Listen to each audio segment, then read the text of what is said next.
between weeks 13 and week 17 was a very big mental mind game. The relief, I guess, in a way, to have passed that date. Hey everybody, my name is Bek and thank you so much for clicking on today's video. I'm sharing with you my second trimester recap. If it is our first time meeting, thank you so much for coming across our channel. Feel free to go into the description box if you want to find a playlist of all my weekly bump dates. Otherwise, let's get right into how the second trimester's been.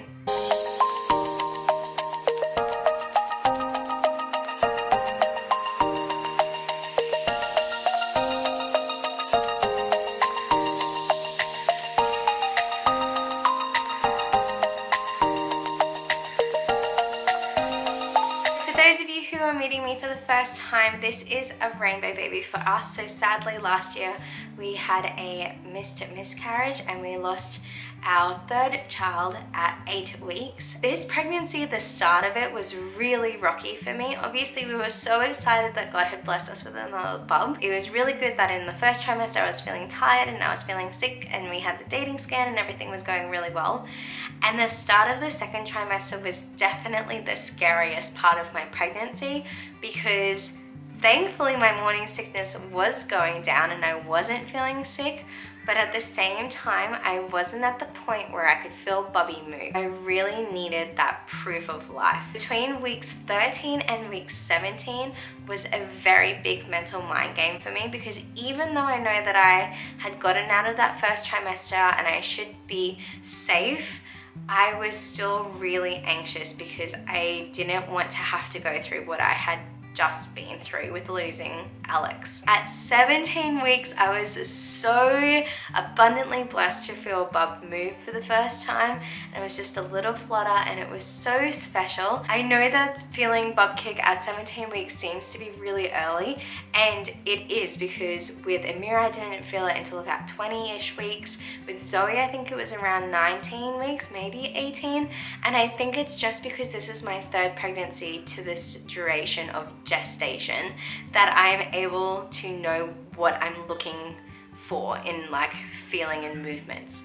And when I felt that flutter for the first time, it honestly was the biggest peace of mind that everything was going good, and it was just really good for me and my mental journey, knowing that things were progressing the way that they needed to progress. During the second trimester, I have had so much heartburn. It has come and gone. It definitely peaked around the middle of the trimester, and then when I went to one of my obstetrician appointments, she told me to try and stay away from those spicier foods, which I have done. It has made a big difference, because 2 days ago I shared a Japanese curry with Michael, and even he said that that was, you know, quite a spicy batch.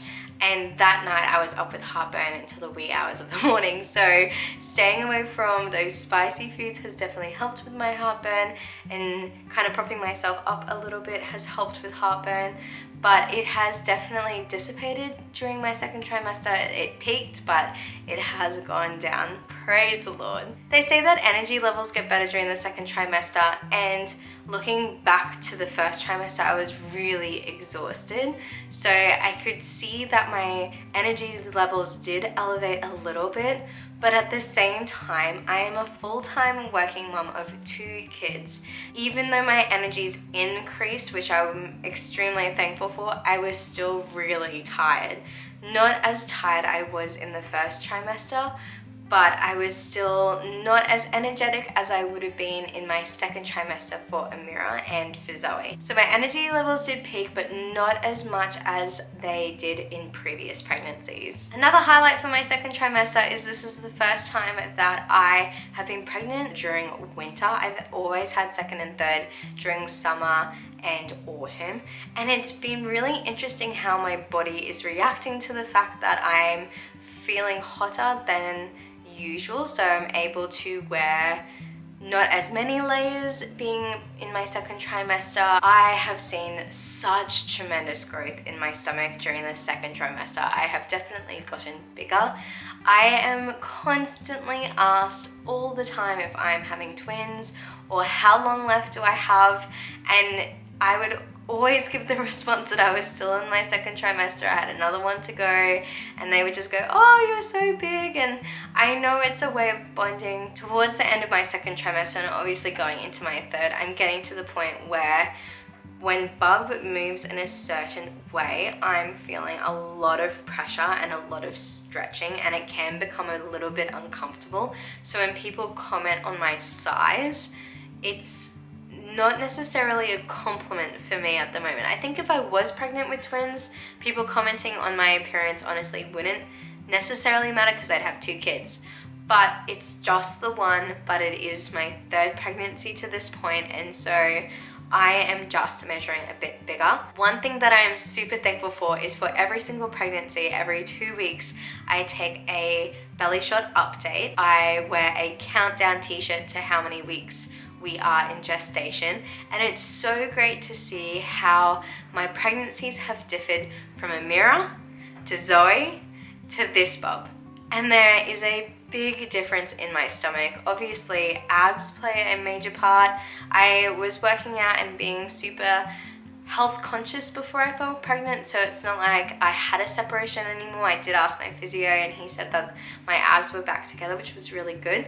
But then there's also the other thing that people say, that the more babies you have, the larger they get. So question of the day, if you have had more than one Bub, have your babies increased in size or length? For me, Amira was 8 pounds 3 ounces, but she was smaller in length than Zoe. Zoe was taller and she was 8 pounds 1 ounce. So there's a 2 ounce difference, but they were still in that 8 pound range. So what have your babies been? Comment below because I'd love to hear about your Bubs. Other prevalent pregnancy change to my body is my pelvic floor. After Zoe was born, I had the worst pelvic floor. I don't know whether it was the labor and birth that something happened, or just the Bub that she was really relaxed, and so I have been working on getting strength. But this latter half of the second trimester, it has become a real issue, to the point that I've spoken with my obstetrician about what are my options moving forward, because it is a daily struggle and it's not an uncommon one either. So I am just making sure that I'm working on my pelvic floor exercises, I'm taking precautions and looking after myself. But at the same time, it is a daily struggle that I am having to just be extremely mindful of, is my pelvic floor.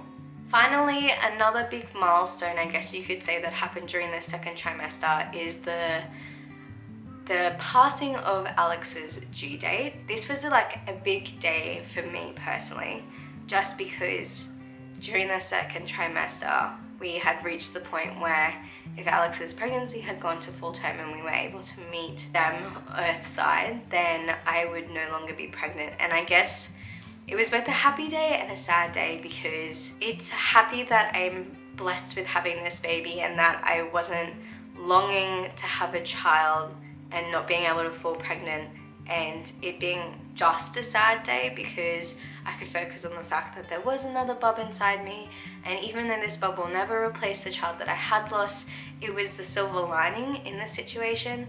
And at the same time, it was also a bit of a relief because I no longer was counting through that pregnancy. I think that's another thing that happens, is when you lose a pregnancy, when you lose a baby, that sometimes your mind would go, oh, well, I would be this many weeks at this time. And if you have friends that fell pregnant at the same time as you and they started having their Bubs, you would, you know, have thoughts like, oh, I'd be getting ready for mine right now and I'm not. And so it was a relief, I guess, in a way, to have passed that date, because I could then stop having those thoughts. Even though I didn't intentionally have them, they would just naturally come up. We are excited that this Bub is due in September, because that was the month that we did lose Alex. So even that alone is going to turn a bit of a sad moment into a happy moment. And like I said, it's not us replacing our Bub in any way, shape or form. It's just making the most of a sad situation, and it's nice to focus on that silver lining, that rainbow that comes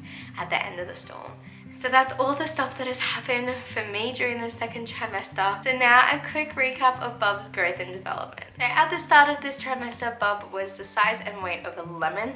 Now they are the size and the weight of an eggplant. So that's a massive growth. Bub's hearing and eyesight has come online. I know firsthand when I put my hand on top of my belly and if Bub is there, I will generally get a reaction from Bub. I don't know whether it's because I've blocked out the sun or you can just feel the warmth, but it is starting to react to touches and sounds, which is really cool. Whenever it is being like super active and I'm wanting to have a bit of a break, I'll grab Mick's hand. I think it knows that, you know, Dad's hand is bigger, and so usually I get a bit of relief when Mick puts his hand on my belly and he's been talking to my belly and having a good old chin wag and just sing along, which is really sweet. So all those sorts of things help to bond with Bub on the inside, but also prepare them for when they do come on the outside. I have been feeling massive kicks, but now towards the end of the second trimester, I'm feeling more so squirms and turns, and it sounds really weird, but like kind of like a grinding, because I think space is starting to become a bit limited. So I'm only 4'11" and I have really big kids. My torso is quite small. I naturally just pop everything forward, and because of that, it just means that I think I feel things a bit more compressed than some people who have a longer torso to work with. So Bub's movements have evolved over this last trimester from like jumps and bumps and turns and flips to more like slower, smoother motions. But in saying all that, I can still get a decent size kick or hit if I'm in a position that Bub is not happy with. Thank you so much for watching this second trimester recap. I hope that it has brought you comfort in relating to some of the symptoms that I've been going through, or if you just wonder what things could possibly happen. Like, this is only my story, and it's a very different story because of just my circumstances and the journey that I've gone through, but I hope it's helped you if you are looking for some answers. If you have liked this video, please give it a big thumbs up because it really supports my channel. Don't forget to hit the red subscribe button if you want to come along for this final trimester and to meet Bub. I can't believe that it's only a couple of months away, which is so exciting. But as always, this parenting gig doesn't come with a rule book. We only have each other, and I would love for you to join our YouTube family. Stay tuned until next week because I'll be uploading my first bum tape for my third trimester.